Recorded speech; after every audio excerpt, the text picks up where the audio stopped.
Good morning, everybody. It's Trent Klarenbach with Klarenbach Research. Today is July the 12th, 2024. Before I get started, I'd like to remind you to come out to the AgriMotion Trade Show next week outside of Saskatoon at the town of Langham, Saskatchewan. I will be there set up in the Scotiabank tent. Hope to see you there. Stop by for a visit.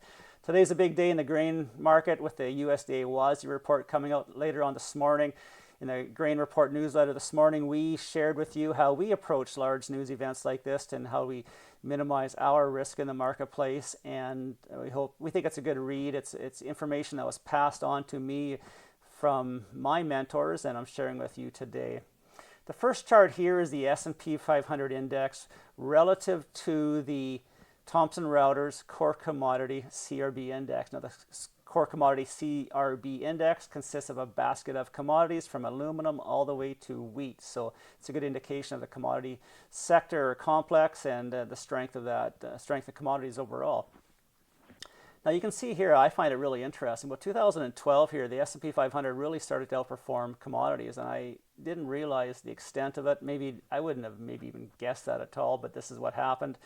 And the S&P 500 was outperforming commodities by a large margin until about April 2020, and we know what happened then. That was just following the world shutdown with the COVID pandemic, and we saw then a sell-off in the S&P 500, and the S&P 500 became weak relative to commodities until April of 2022, when commodities started outperforming the S&P 500. Now, as a market technician, I find this fascinating.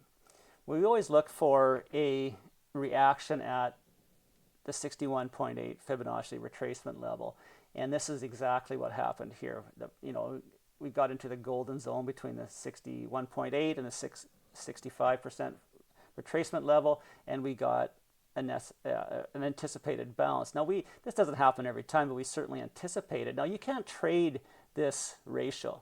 I have no knowledge of this ratio and how one can trade it. So it's interesting to me how these reactions happen in these non-tradable assets and securities, and I think it's fascinating.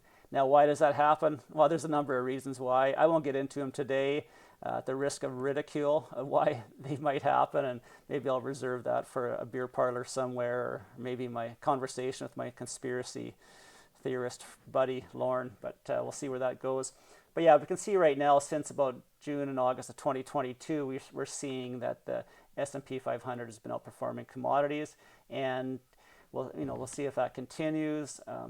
Right now, the trend is higher in favor of the S&P 500. The second chart here is gold. It's gold versus, again, the Thomson Reuters CoreCommodity CRB Index, and we all know what gold is. And we can see here, well, gold really started breaking out in August of 08. Surprise, surprise, right? So we saw gold has really been outperforming the commodities since that period of time. Now, I would not have guessed that. I had no idea that was the case, but that is certainly what has happened. So you can see here too, and some people question whether technical analysis will work in these ratio charts where there's no tradable asset, there's no algorithms kicking in at these levels, there's no traders basing their decisions on this ratio on its own. But you can see here this 200-month moving average, has acted as support, and it's something we anticipate, and it's certainly the case here. This green line here is a 50-month moving average, and we can see how it's acted as some sort of resistance, and here, and then support, and now the ratio is back testing that. Now that green 50-month moving average is on the decline. Now, whenever it's on the decline, I never get too excited. I can't be bullish, but we'll see what happens with this in this situation here. If gold continues to outperform commodities or not remains to be seen. I think it's fascinating. I'm going to go back to this other chart here for a minute and just take a look at this for the Elliott Wave enthusiasts here. This is, again, the SPY versus the Thomson Reuters CoreCommodity CRB Index. And if you're a Elliott Wave enthusiast, you might identify a Wave 1, a Wave 2, and a Wave 3 with a Wave 4 correction. Now, is that wave 4 completed? Well, based on the reaction at the golden zone here, that's what we look for, and we think maybe it has.